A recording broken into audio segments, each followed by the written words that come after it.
5वां अध्याय, पहली आयत।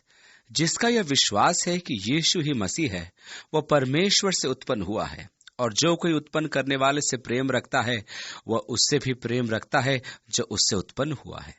इसलिए अब मैं कहता हूं कि मैं यीशु से प्रेम रखता हूं जो मसीह है। यदि मैं उससे प्रेम रखता हूं जिसने मुझे ये नया जन्म दिया है, तो उनसे भी प्रेम रखूंगा जिन्होंने नया जन्म प्राप्त कर लिया है, अर्थात परमेश्वर का परिवार यीशु में मेरे भाई व बहन। दूसरी आयत। जब हम परमेश्वर से प्रेम रखते हैं और उसकी आज्ञाओं को मानते हैं, तो इसी से हम जानते हैं कि हम परमेश्वर के संतानों से प्रेम रखते हैं। यीशु ने कहा, मैं तुम्हें एक नई आज्ञा देता हूं कि तुम एक दूसरे से प्रेम करो, जैसे मैंने तुमसे प्रेम किया है। अब जब यूहन्ना यीशु की आज्ञा को बताता है, तो यीशु हमें पुराने नियम की आज्ञा संक्षिप्त रूप में देता है। परमेश्वर से सर्वोच्च प्रेम करो और अपने पड़ोसी से अपने समान प्रेम करो, और यही सारी व्यवस्था व भविष्यद्वक्ताओं की शिक्षा का आधार है। और ये सब इसमें यहां लिपटा है, अति संक्षिप्त में। यूहन्ना भी यीशु की आज्ञा का सारांश देता है। वह अध्याय 3 के 23वें पद में यही कहता है, और उसकी आज्ञा यह है कि हम उसके पुत्र यीशु मसीह के नाम पर विश्वास करें, और जैसा उसने हमें आज्ञा दी है उसी के अनुसार एक दूसरे से प्रेम करें। ये आज्ञा है और संक्षिप्त रूप में है, बस यीशु पर विश्वास करो और एक दूसरे से प्रेम करो। यही सब कुछ है, यही सब कुछ मसीहियत है, यही मसीहत का हृदय है, यही मसीहत का सारांश है कि हम यीशु मसीह पर विश्वास करें और एक दूसरे से प्रेम करें। आप इसी में सब कुछ पाते हैं। अब मैं जानता हूं कि मैं परमेश्वर से प्रेम करता हूं। मैं कह सकता हूं कि मैं परमेश्वर से प्रेम करता हूं, परंतु मैं केवल जीभ ही चला सकता हूं। इससे मैं जानता हूं कि जब मैं परमेश्वर के संतान से प्रेम करता हूं, मैं उसकी आज्ञा का पूरा पूरा पालन करता हूं। तीसरी आयत। क्योंकि परमेश्वर से प्रेम रखना यह है कि हम उसकी आज्ञाओं को मानें, और उसकी आज्ञाएं कठिन नहीं हैं। ये इतना कठिन नहीं। मुझे बताएं क्या है इस वाक्य में ठीक? पहला, उसके पुत्र यीशु मसीह पर विश्वास करना इतना बुरा नहीं। दूसरा, दूसरों से अपने समान प्रेम करना थोड़ा और कठिन है। ये अधिक कठिन है। उसके लिए मेरे हृदय में पवित्र आत्मा के कार्य की आवश्यकता है। मैं केवल ये नहीं कह सकता कि मैं उससे प्रेम करूंगा। मैंने कई बार ऐसी कोशिश करी है, परंतु मेरे कहने के साथ साथ मेरे जीवन में इसका प्रमाण मुझे देना होगा। इस प्रकार के प्रेम के लिए हृदय में परमेश्वर की आत्मा के एक विशेष कार्य की जरूरत है। मैं उसे नहीं कर सकता। मैं अगापे प्रेम का निर्माण नहीं कर सकता। मैं अपने आप को अगापे प्रेम में ढाल नहीं सकता, और इसलिए मेरे लिए यह प्रमाण है कि यह परमेश्वर का है। जैसा परमेश्वर ने मुझे लोगों के लिए यह प्रेम दिया है, मैं सहज नहीं रह सकता। और परमेश्वर के प्रेम का अपने हृदय में कार्य करने का अनुभव पाने के लिए, और अपने हृदय को और अपने व्यवहार को इन लोगों के प्रति बदलने के लिए, मैं जानता हूं कि यह परमेश्वर का प्रेम है जो मुझ में सिद्ध हो रहा है। और कितनी बार मुझे प्रार्थना करनी पड़ी है, प्रभु मैं जानता हूं तू चाहता है कि मैं प्रेम करूं, परंतु ये मेरे लिए असंभव है। मैं ये नहीं कर सकता। परंतु प्रभु मैं चाहता हूं कि तू मुझ में ये काम करे और उनके लिए मुझे प्रेम दे। मैं जानता हूं कि मैं उनसे प्रेम नहीं करता, परंतु मैं जानता हूं कि तू करता है, इसलिए उनके लिए मुझे अपना प्रेम दे। आप जानते हैं, इस प्रकार की बातों में मैं सोचता हूं कि यह अति महत्वपूर्ण है कि हम परमेश्वर के सामने स्पष्ट व ईमानदार हो, क्योंकि यह या और किसी बात में आप केवल अपने आप को मूर्ख बनाते हैं। आप परमेश्वर को मूर्ख नहीं बना सकते। और कई बार हम अपनी प्रार्थनाओं द्वारा परमेश्वर पर परत जमाना चाहते हैं। ओ परमेश्वर, इस महान प्रेम के लिए तेरा धन्यवाद हो जो तूने मुझे दिया है। प्रभु मैं सबसे प्रेम करता हूं। अब प्रभु एक व्यक्ति है जिससे प्रेम करने में मुझे एक कठिनाई है कि उतना गहरा प्रेम मैं उससे कर नहीं पाता जितना मुझे करना चाहिए। तो प्रभु प्रेम की उस गहराई को मेरे हृदय में बढ़ा।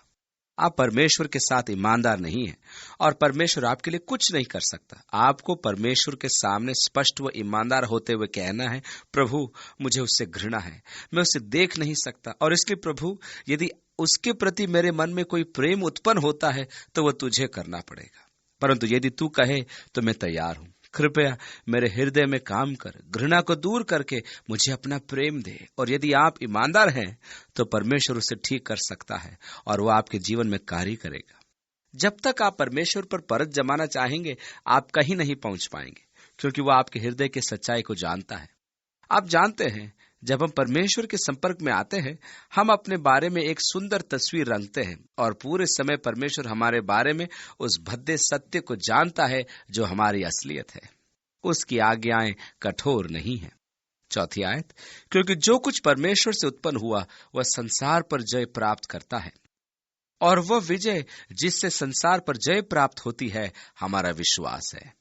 अब हम प्रकाशित वाक्य में पढ़ते हैं, जब शैतान को स्वर्ग से गिराया गया तो उन्होंने उस पर मेमने के लहू व उसके साक्षी के वचन के द्वारा जय प्राप्त की और अपने जीवन से मृत्यु तक प्रेम न रखा। यहाँ हमारी जय यीशु मसीह में हमारा विश्वास है। हम संसार पर और संसार की वस्तुओं पर अपने उस विश्वास के द्वारा जो उस पर है जय पाते हैं। और उसका विकास कैसे होता है? उसे जानने के द्वारा। और मैं उसे कैसे जान सकता हूं? उसके प्रकाशन का अध्ययन करके।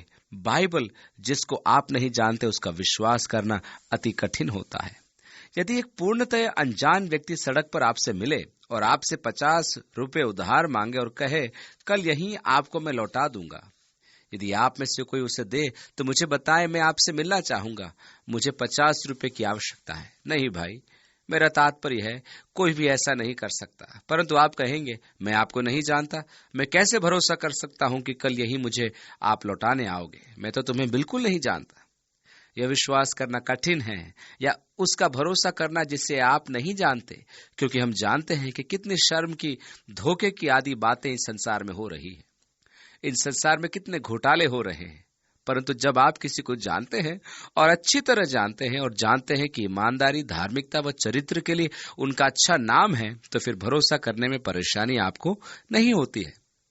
लेकिन कई बार परमेश्वर पर भरोसा करने में लोगों को कठिनाई होती है, क्योंकि वे उसे नहीं जानते। यीशु मसीह पर भरोसा न करने की समस्या का कारण उसके विषय में हमारी जानकारी की कमी है। इसलिए यीशु ने कहा, हे थके और बोझ से दबे हुए लोगों, मेरे पास आओ, मैं तुम्हें विश्राम दूंगा। मेरा जुआ अपने ऊपर उठा लो और मुझसे सीखो। वो क्यों चाहता है कि आप उससे सीखें? क्योंकि वहां आपका विश्वास बढ़ता है। जितना अधिक आप उसे जानेंगे, उस पर भरोसा करना आपके लिए उतना ही सरल होगा, और इसलिए हम इसी विश्वास के द्वारा जय पाते हैं। 5वीं आयत, संसार पर जय पाने वाला कौन है? केवल वह जिसका यह विश्वास है कि यीशु परमेश्वर का पुत्र है। यीशु मसीह पर मेरा विश्वास ही संसार व संसार की प्रणालियों पर मुझे विजय दिलाता है। वह न केवल पानी के द्वारा वरन पानी और लहू दोनों के द्वारा आया था। इसका क्या अर्थ है कि वह पानी व लहू के द्वारा आया, न केवल पानी के द्वारा और न केवल लहू के द्वारा? टीकाकारों के दो विचार हैं। प्रथम यह कि यह उसके बपतिस्मे के संदर्भ में है कि पहले उसका बपतिस्मा जल में हुआ और फिर लहू में। जब याकूब व यूहन्ना ने आकर उससे कहा, प्रभु हमें तेरा पक्ष चाहिए, जब तो अपने राज्य में आए तो हमें से एक तेरे दाहिने और एक तेरे बाएं बैठने पाए। और यीशु ने कहा, तुम नहीं जानते कि तुम क्या मांग रहे हो। क्या तुम उस बपतिस्मे को ले सकते हो जो मैं लेने जा रहा हूं? और उन्होंने कहा, हाँ प्रभु, हम कर सकते हैं। यीशु ने कहा, तुम नहीं जानते तुम क्या कह रहे हो। वो बपतिस्मे के रूप में क्रूस की बात कर रहा था। तो जब यूहन्ना यहाँ बात कर रहा है, वह न केवल जल से बल्कि लहू द्वारा, यह उसके पानी के बपतिस्मे व उसके क्रूस को दिखाता है। दूसरे टीकाकारों का विचार है कि इसका क्रूस से ही तात्पर्य है, क्योंकि जब सैनिक ने उसके पसली में भाला मारा तो उसमें से लहू और पानी निकला, और यह शुद्धिकरण के उस प्रवाह को दिखाता है जो यीशु में हुआ, जिससे हमारे पाप शुद्ध किए जाते हैं। जल व लहू का उंडेला जाना। तो इस पर तर्क करना मैं धर्म ज्ञानियों के हाथ में छोड़ देता हूं। आप कोई से भी विचार को ले सकते हैं और आप गलत होने से बहुत दूर नहीं होंगे। यूहन्ना का इससे क्या अर्थ था मुझे नहीं मालूम, परंतु ये वह है जो जल और लहू के द्वारा आया, यीशु मसीह। न केवल जल के द्वारा परंतु जल व लहू के द्वारा।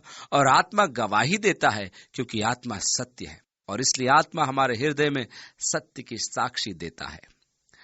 पद 7 आरंभिक हस्तलिपि में नहीं था तथा 10वीं शताब्दी तक भी नहीं था। संभवतः ये यूहन्ना के मूल लेख में नहीं था, इस कारण भी कि यह किसी आरंभिक हस्तलिपि में नहीं था जो 10वीं शताब्दी के पहले के थे। तो संभवतः पद 7 को पवित्र शास्त्र में नहीं होना चाहिए। यही एकमात्र पद है नए नियम में जिसके लिए मैं ये कह सकता हूं, परंतु पहले की हस्तलिपियों में इसके होने का कोई प्रमाण नहीं है। एक आरंभिक कलीसिया का पिता जिसने प्राचीन हस्तलिपि का उद्धरण दिया, जिसमें उसने इसका वर्णन किया है, उसके पास कौन सी हस्तलिपि थी हम नहीं जानते, परंतु एक ही कलीसियाई पिता ने इसका उद्धरण दिया है, तो इसलिए सामान्यतः माना जाता है कि यह मूल लेख का भाग नहीं था। परंतु हम पद 6 से 8 पर जाएंगे। आत्मा गवाही देता है क्योंकि आत्मा सत्य है। आत्मा किसकी गवाही देता है? और गवाही देने वाले 3 हैं, आत्मा और पानी और लहू, और तीनों एक ही बात पर सहमत हैं। तो आत्मा यीशु मसीह की गवाही देता है और उस उद्धार की जो हमें यीशु द्वारा मिली है, या तो पानी के बपतिस्मे, या क्रूस का बपतिस्मा, या उस लहू व पानी से जो उसकी पसली से बहा। यूहन्ना ने कहा, हम उसके गवाह हैं, हमने उसे देखा, वह सत्य है और हम उसके गवाह हैं, और लिखा है ताकि तुम विश्वास करो। यूहन्ना 19वें अध्याय में गवाही देते हुए जब सैनिक ने यीशु की पसली में भाला मारा और उसमें से लहू व पानी निकला, जिक्र करता है। शरीर ज्ञान के आधार पर भी इसका एक रुचिकर पहलू है। डॉक्टर कहते हैं, यह सत्य है कि यीशु मर चुका था, और जब सैनिक आया वे उसके पैर तोड़ना चाहते थे, परंतु जब यीशु के पास आए तो पाया कि वह तो मर चुका था। वे थोड़े विस्मित थे कि वह मर भी गया था, परंतु उसने अपनी आत्मा को दे दिया था। उसने कहा था, कोई मुझसे मेरा प्राण नहीं ले सकता। यीशु को किसने मारा? किसी ने नहीं। यीशु ने कहा, कोई मेरा प्राण नहीं ले सकता, मैं अपना प्राण देता हूं। मुझे उसको देने का भी अधिकार है और उसे फिर पाने का भी अधिकार है। यीशु के पास दिव्य शक्ति थी और उसके द्वारा वह अपनी आत्मा को दे सकता था। हम नहीं कह सकते कि मैं अपनी आत्मा तुझे देता हूं। यीशु के पास वह शक्ति थी आत्मा को देने की, अपने प्राण को देने की और उसे फिर पाने की। तो जब वो क्रूस पर था तो उसने कहा, और उसने आत्मा को त्याग दिया। उसने कहा, ठीक है, अब तुम जा सकते हो, पूरा हुआ, अब तुम जाओ। और उसने आत्मा को त्याग दिया। और जब सैनिक आए तो उन्हें अचंभा हुआ कि वो तो मर चुका था। तब उन्होंने उसके पैर नहीं तोड़े ताकि पवित्र शास्त्र का वचन पूरा हो, उसकी कोई हड्डी तोड़ी न जाएगी। पर सैनिक ने भाला लिया और उसकी पसली में मारा ताकि वचन पूरा हो, और उन्होंने उसे छेदा और उसमें से लहू व जल निकला। वैज्ञानिक दृष्टि से यह सत्य है कि जब उसका हृदय छेदा गया और वही भाला मारा गया उसके हृदय में, और यह सत्य है कि लहू व जल निकला, तो वह उसकी मृत्यु को दिखाता है। एक शारीरिक कारण से दिल फटने के द्वारा टूटा हृदय, उसका हृदय फट गया था। जब हृदय फटता है तो हृदय के चारों ओर का पर्दा जिसमें जल भरा होता है वो फट जाता है। तो जब उन्होंने उसे छेदा तो पानी व लहू का बहना दिखता है कि मृत्यु दिल फटने से हुई थी या एक टूटे हृदय से। शरीर ज्ञान के दृष्टिकोण से, आत्मिक दृष्टिकोण से उसने अपनी आत्मा को दे दिया। आत्मा गवाही देता है कि यीशु का लहू जो बहाया गया हमें सब पापों से शुद्ध करता है। 3 हैं जो गवाही देते हैं। परमेश्वर का लेख कि परमेश्वर की ओर से आपके और आपके पापों के लिए क्षमा यीशु मसीह और उसने आपके लिए क्रूस पर किए बलिदान के द्वारा पूर्व निर्दिष्ट की गई थी। आप यदि लोगों की गवाही लें तो परमेश्वर की गवाही बड़ी है। हमारा न्याय शास्त्र तंत्र किस बात पर आधारित है? लोगों की गवाही पर। आप पर एक अपराध का आरोप लगाया गया है। मानो आपको सिक्योरिटी पैसिफिक बैंक में चोरी करने के लिए पकड़ा गया। आप स्वयं को निर्दोष बताते हैं। आप एक अच्छे वकील करते हैं। वकील पहले गवाह को बताता है, वह नाम व पेशा पूछता है और वह जवाब में कहता है कि मैं सिक्योरिटी पैसिफिक बैंक का खजांची हूं। वकील खजांची से पूछता है, 15 मार्च को 2 बजे दोपहर क्या हुआ? खजांची बताता है, एक व्यक्ति मेरी खिड़की पर आया, उसने मुझे एक कागज का थैला व एक लिखा हुआ कागज दिया। उसमें लिखा था, मेरे पास बंदूक है और मैं तुम पर गोली चला दूंगा यदि इस थैलों को पैसों से भरकर मुझे न लौटाओगे। वकील पूछता है, क्या वह व्यक्ति अदालत में है? खजांची कहता है, हाँ, वह बैठा है। क्या तुम पक्की तरह कह सकते हो कि यही वह व्यक्ति है? हाँ, मुझे पक्का है। किस कारण आपको निश्चय है? उसके चेहरे पर एक दाग देखा था और मुझे पक्का है वही था। वो अपने अगले गवाह को बुलाता है, उस दोपहर 2 बजे आप कहाँ थे? मैं तो बैंक की पंक्ति में खड़ा हुआ था और मैंने एक व्यक्ति को खिड़की पर जाते देखा। और वो अपनी कहानी सुनाता है और उससे पूछा गया, क्या वो उसे अदालत में देख सकता है? और वो हाँ कहता है और बताता है कि वो वहां बैठा है। क्या तुम्हें पक्का पता है कि यही वो व्यक्ति है? हाँ, गलती नहीं हो सकती, मुझे पक्का है वही है। और वे 3-4 लोगों को लेते हैं जो कहते हैं, ओ हाँ, मैंने उसे देखा था, मैंने उसे बाहर भागते देखा था, मैं द्वार पर खड़ा था और वो लगभग मुझसे टकराया। जब वो भाग रहा था तो मैं उस पर चिल्लाया था, पर तब तक वो जा चुका था। मैं उसके पीछे भागा और मैंने उसके हाथ में बंदूक देखी और वो यही है। जूरी कहती है, ये अपराधी है। वे लोगों की गवाही को स्वीकारते हैं। हमारी न्याय प्रणाली लोगों की गवाही पर आधारित है। आप 2 या 3 लोग लेते हैं जो एक सी कहानी सुनाते हैं और एक ही व्यक्ति की ओर उंगली उठाते हैं और आप कहते हैं, हाँ, यही वो व्यक्ति है, वो अपराधी है। इस प्रकार केस आगे बढ़ता है। उन्होंने सारी साक्षी को देखा, उसे अपराधी ठहराने के लिए, और लोगों की गवाही के कारण आपको अपराधी माना जाता है। अब यदि हम लोगों की गवाही को स्वीकारेंगे तो क्या हमें परमेश्वर की गवाही व परमेश्वर की आत्मा की गवाही को नहीं स्वीकारना चाहिए? नवी आयत में लिखा है, जब हम मनुष्यों की गवाही मान लेते हैं तो परमेश्वर की गवाही तो उससे बढ़कर है। और ये रुचिकर बात है कि ऐसे लोग हैं जो लोगों का तो विश्वास करते हैं परंतु परमेश्वर का नहीं करते। वे मनुष्यों के वचनों का विश्वास तो करते हैं जो कई बार भरोसे के लायक नहीं होते। कई बार हम लोगों की बातों पर विश्वास कर लेते हैं परंतु परमेश्वर की साक्षी तो उससे बढ़कर है। हमें परमेश्वर पर विश्वास करना चाहिए। नवी आयत में आगे, और परमेश्वर की गवाही यह है कि उसने अपने पुत्र के विषय में गवाही दी है। जो परमेश्वर के पुत्र पर विश्वास करता है वो अपने ही में गवाही रखता है। आत्मा गवाही देता है। आत्मा मेरे भीतर है और मेरे अंदर वो आंतरिक गवाही है जो यीशु मसीह के सत्य के विषय में मेरे हृदय में है। इसलिए कोई शक नहीं, मेरे हृदय में आत्मा की गवाही के द्वारा मैं जानता हूं। ये यूनानी का ओएतिस है, आंतरिक ज्ञान जो मुझे मेरे भीतर जो गवाही है उससे है, परमेश्वर के आत्मा की साक्षी। और 10वीं आयत में आगे, जिसने परमेश्वर की प्रतीति नहीं की उसने उसे झूठा ठहराया। यदि आप परमेश्वर की साक्षी पर विश्वास नहीं करते तो निचोड़ यह है कि आप कहते हैं कि परमेश्वर झूठा है और परमेश्वर पर यह दोष लगाना भयंकर अपराध है। परंतु ये दोष आप तब लगाते हैं जब आप हृदय में परमेश्वर की गवाही पर विश्वास करने से इनकार करते हैं, और पवित्र आत्मा के विरुद्ध मूलतः यही पाप है। क्या पवित्र आत्मा की गवाही पर विश्वास करना यह नहीं है कि यीशु मसीह जगत का उद्धार करता है? अनंत जीवन की आपकी एकमात्र आशा यीशु मसीह में है, और यदि आप विश्वास नहीं करते तो क्षमा नहीं हो सकती। परमेश्वर ने आपके उद्धार के लिए यीशु मसीह के अतिरिक्त और कोई प्रबंध नहीं किया है, और इसलिए यह पवित्र आत्मा के विरुद्ध पाप है। आप उसे झूठा ठहराते हैं जब वो यीशु मसीह के लिए आपको आवश्यक साक्षी देता है और आपका जीवन उसके अधीन करता है। और ये लिखा है कि आपने परमेश्वर को झूठा ठहराया। और 10वीं आयत में आगे, क्योंकि उसने उस गवाही पर विश्वास नहीं किया जो परमेश्वर ने अपने पुत्र के विषय में दी है। परमेश्वर ने अपने पुत्र के विषय में क्या लेख दिया? परमेश्वर ने अपने पुत्र के प्रति क्या गवाही दी? केवल इतना, और वह गवाही यह है कि परमेश्वर ने हमें अनंत जीवन दिया है, और यह जीवन उसके पुत्र में है। जिसके पास पुत्र है उसके पास जीवन है, और जिसके पास परमेश्वर का पुत्र नहीं उसके पास जीवन भी नहीं है। ये आपके लिए परमेश्वर की गवाही है। परमेश्वर ने हमें अनंत जीवन दिया है, परंतु जीवन उसके पुत्र में है। आप उसके पुत्र से अलग होकर जीवन नहीं पा सकते।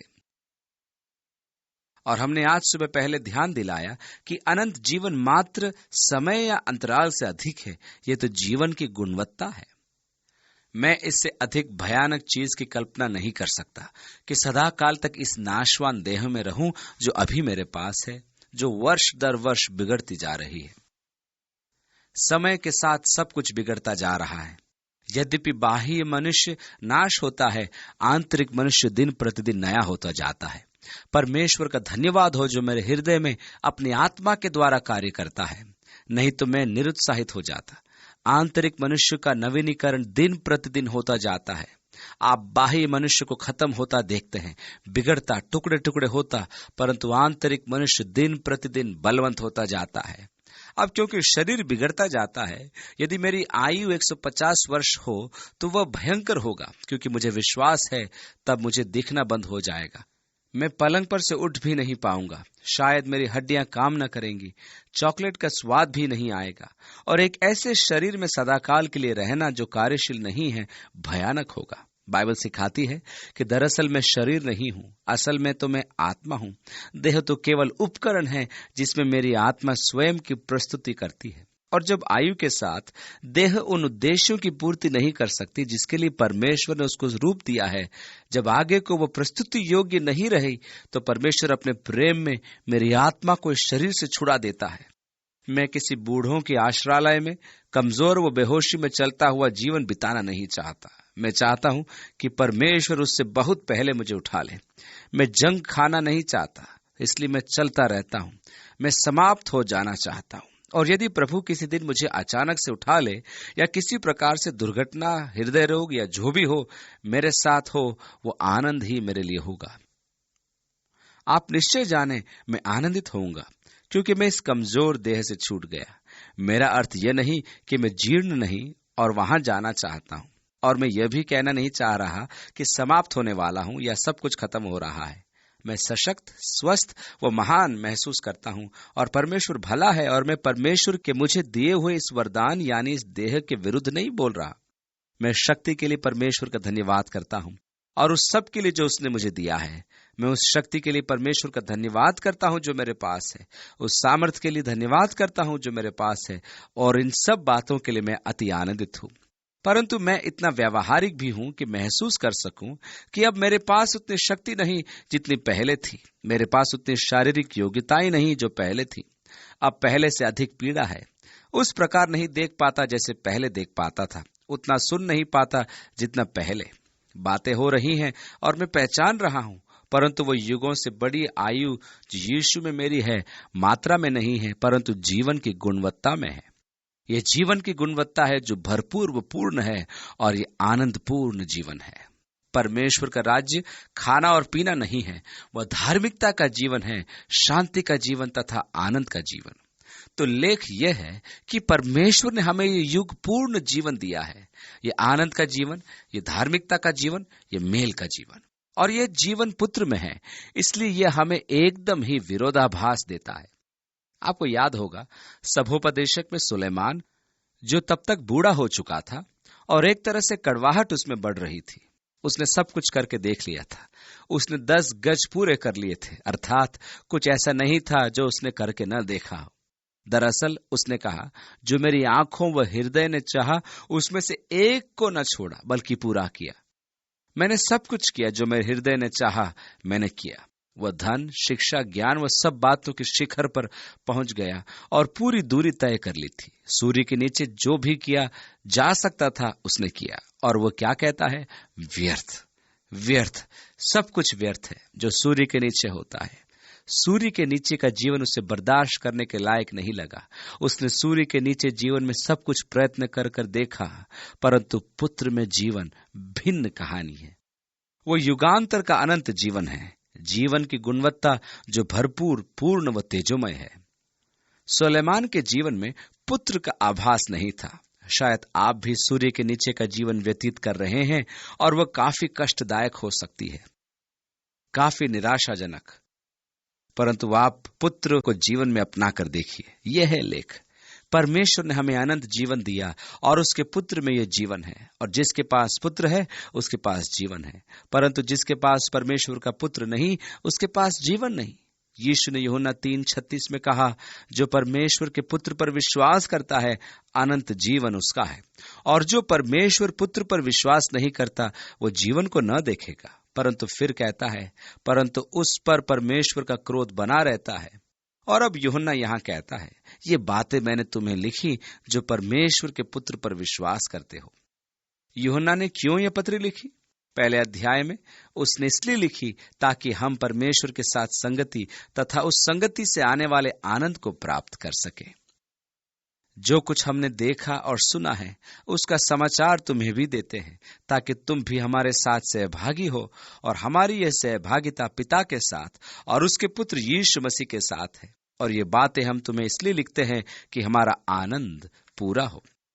मेरे बालकों, ये बातें मैं तुम्हें इसलिए लिखता हूं कि तुम पाप न करो। यदि कोई पाप करे तो पिता के पास हमारा एक वकील है, अर्थात धर्मी यीशु मसीह।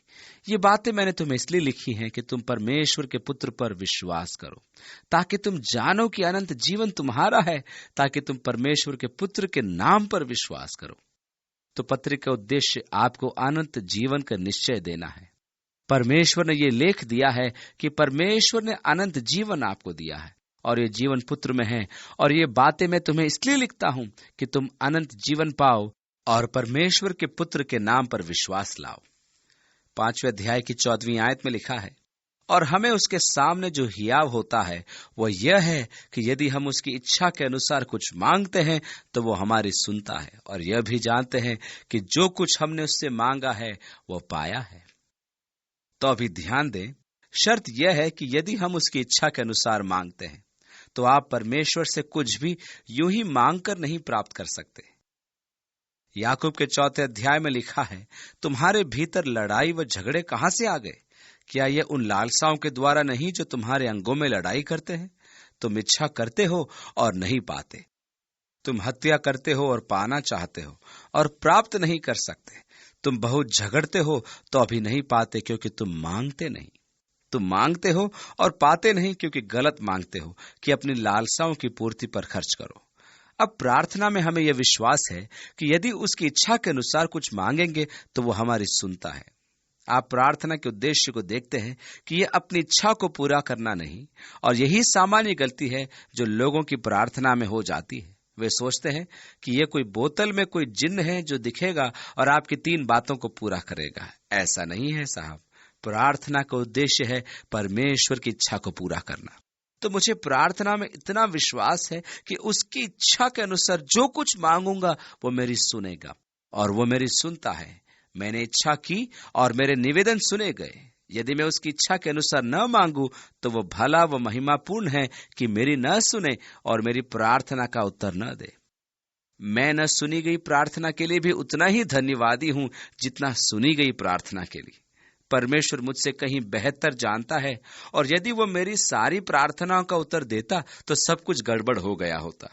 इसलिए मुझे उस पर विश्वास है कि उसकी इच्छा के अनुसार उससे कुछ भी मांगूं, क्योंकि प्रार्थना का उद्देश्य यही है, परमेश्वर की इच्छा को पूरा करना। सदा प्रार्थना का बल परमेश्वर की इच्छा को इस पृथ्वी पर पूरा करना है। 16वीं आयत में, यदि कोई अपने भाई को ऐसा पाप करते देखे जिसका फल मृत्यु न हो तो विनती करे, और परमेश्वर उससे उनके लिए जिन्होंने ऐसा पाप किया है जिसका फल मृत्यु न हो जीवन देगा। पाप ऐसा भी होता है जिसका फल मृत्यु है। इसके विषय में मैं विनती करने के लिए नहीं कहता। हम कुछ ऐसे पाप करते हैं जिनका दंड मृत्यु नहीं। पाप का अर्थ है निशाना चूक जाना, और बहुत लोग निशाना चूक जाते हैं। दरअसल हम सब ही निशाना चूक गए थे। हमें पहले यूहन्ना के पहले अध्याय में बताया गया है, और यदि हम कहें कि हमारा निशाना नहीं चूका तो हम केवल अपने आप को धोखा देते हैं और सत्य हम में नहीं है। हम सबका निशाना चूका है, और यदि आप किसी भाई का निशाना चूकते देखें, वह पाप कर रहा है, परंतु वह मृत्यु के लिए नहीं, वह मृत्यु का पाप नहीं। मृत्यु का पाप क्या है? यीशु मसीह का इनकार करना। वह पाप है जो मृत्यु की ओर ले जाता है। जब कोई जानबूझकर यीशु मसीह से पीठ फेरता है, उस पाप का परिणाम मृत्यु होता है। और परमेश्वर कहता है, मैं नहीं कहता इस बात के लिए प्रार्थना करो। ये ऐसा जिसको परमेश्वर लांघता नहीं। उसने आपको चयन की स्वतंत्रता दी है और वो उस पर स्थिर है। वो आपकी स्वतंत्र इच्छा को नहीं लांघता और आपकी इच्छा के विरुद्ध आपका उद्धार नहीं करेगा। इसकी चिंता न करें। परमेश्वर आपको उद्धार पाने के लिए विवश नहीं करेगा। वह आपको अपने साथ स्वर्ग में ले जाने के लिए विवश नहीं करेगा। यदि आप परमेश्वर के साथ रहना नहीं चाहते तो वो आपको परेशान करना नहीं चाहता। वो बस कहता है, तुम मेरे साथ नहीं रहना चाहते। आपको अपनी परेशानी स्वयं चुननी है। परमेश्वर आपको परेशान नहीं करता। आप स्वयं परेशानी आपके लिए पैदा करते हैं। तो जब एक भाई पाप करता है, हमें प्रार्थना करनी चाहिए। कई बार वे अपनी ही गलती को नहीं देख पाते। शैतान बड़ा धोखेबाज है और वो ज्योति का दूत बनकर भरमाने का उनका प्रयास करता है। वह एक बड़ा धोखा लाता है ताकि मनुष्य झूठ पर विश्वास करे, न कि सत्य पर। और मैं उसकी कहानी लिख सकता हूं। मैंने उसे कई बार सुना है। मेरी पत्नी ने मुझे कभी नहीं समझा और मैंने उससे कभी प्रेम नहीं किया। मैं जानता हूं मैंने उससे विवाह किया, परंतु उसे कभी प्रेम नहीं किया। परंतु ये दूसरी स्त्री मुझे समझती है। हमारा संप्रेषण है वो विशेष है और वो इतनी आत्मिक है कि जब उसके साथ बैठता हूं तो बहुत ज्यादा प्रार्थना मेरे मुंह से निकलती है। ये सब मूर्खतापूर्ण बातें हैं, शैतान का झूठ है, धोखा है। तो यदि भाई पाप में पड़ जाए, अपराध करे जो पाप मृत्यु तक नहीं, उसके लिए प्रार्थना करे, क्योंकि शैतान ने उसकी आंखों को अंधा कर दिया है और वह नहीं जानता कि वह अपने साथ क्या कर रहा है। वह धोखे में है। उसके लिए प्रार्थना करें। प्रार्थना करें कि परमेश्वर उसकी आंखों को खोले और वह धोखा उसे दिखाए जो शैतान ने उसकी आंखों पर डाला है। प्रार्थना करें कि शैतान के अंधा कर देने वाले आक्रमण से परमेश्वर उसे स्वतंत्र करे, जिसने उसके मूल्यों के दृष्टिकोण को बिगाड़ दिया है, कि परमेश्वर उसे जीवन दे और उसे दिखाई दे और उसे छुड़ाए।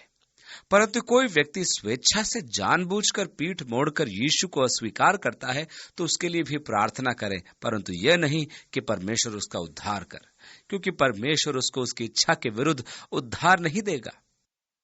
परमेश्वर से प्रार्थना करें कि वह शैतान की शक्ति व कार्य को बांधे और परमेश्वर उसके हृदय को सत्य के प्रति खोले। आप दरअसल नहीं कह सकते प्रभु उसका उद्धार कर, क्योंकि इससे परमेश्वर उस मनुष्य की इच्छा के विरुद्ध नहीं करेगा। 17वीं आयत, सब प्रकार का धर्म तो पाप है, परंतु ऐसा पाप भी है जिसका फल मृत्यु नहीं। हम बहुत से कार्य ऐसे करते हैं जो गलत हैं, परंतु वे आपकी आत्मा को अनंत नाश के लिए नहीं देते। मैं परमेश्वर के अनुग्रह पर विश्वास करता हूं और विश्वास करता हूं कि एक ही पाप है जो आपकी आत्मा को नाश कर सकता है, और वह है यीशु मसीह के द्वारा परमेश्वर के प्रेम का इनकार। यह पाप मृत्यु की ओर ले जाता है और परमेश्वर इतना अनुग्रहकारी व दयावंत है कि ऐसा पाप भी है जो मृत्यु को नहीं ले जाता। 18वीं आयत में हम जानते हैं कि जो कोई परमेश्वर से उत्पन्न हुआ है वो पाप नहीं करता। पौलुस ने कहा, हम जो पाप के प्रति मृतक हैं कैसे आगे को उसमें रह सकते हैं। वो पुराना स्वभाव मर गया और मैं जीवन में पाप का व्यवहार नहीं कर सकता। मैं जानता हूं कि जो कोई सचमुच परमेश्वर से जन्मा है पाप नहीं कर सकता। हम पाप कर सकते हैं, परंतु क्या आपको ये रुचिकर लगेगा? एक बार आपका नया जन्म हो गया तो आप पाप में नहीं पड़ सकते। बीते समय में पाप से अलग रहने में आप भले रहे हों, परंतु इससे पहले कि आपका नया जन्म हुआ आपने बेईमानी की हो। परंतु एक बार आपका नया जन्म हो गया, परमेश्वर आपको पुराने मनुष्यत्व के अनुसार नहीं चलने देगा। वह हर बार आपको रोकेगा।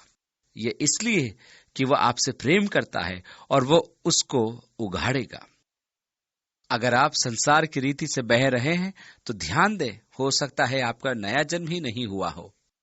जिससे परमेश्वर प्रेम रखता है उसकी ताड़ना भी करता है और हर उस पुत्र को डांटता है जिसको स्वीकारता है। और इसका अर्थ यह हुआ कि वह आपको उस पर पड़ने नहीं देता। तो हम जानते हैं कि जो कोई परमेश्वर से जन्मा है पाप नहीं करता। 18वीं आयत, पर जो परमेश्वर से उत्पन्न हुआ है उसे वो बचाए रखता है। मैं यीशु मसीह के सामर्थ्य से बचाया जाता हूं। वो यीशु जो परमेश्वर का इकलौता है मुझे संभालता है और दुष्ट मुझे छू नहीं सकता। 19वीं आयत में आगे हम जानते हैं कि हम परमेश्वर से हैं और सारा संसार उस दुष्ट के वश में पड़ा है। हम यह भी जानते हैं कि परमेश्वर का पुत्र आ गया है और उसने हमें समझ दी है कि हम उस सच्चे को पहचाने और हम उसमें जो सत्य है अर्थात उसके पुत्र यीशु मसीह में रहते हैं। सच्चा परमेश्वर और अनंत जीवन यही है, इसलिए वह इसके साथ बंद करता है। हम जानते हैं कि जो कोई परमेश्वर से जन्मा है पाप नहीं करता। हम जानते हैं कि हम परमेश्वर से हैं और समस्त संसार दुष्टता में पड़ा है।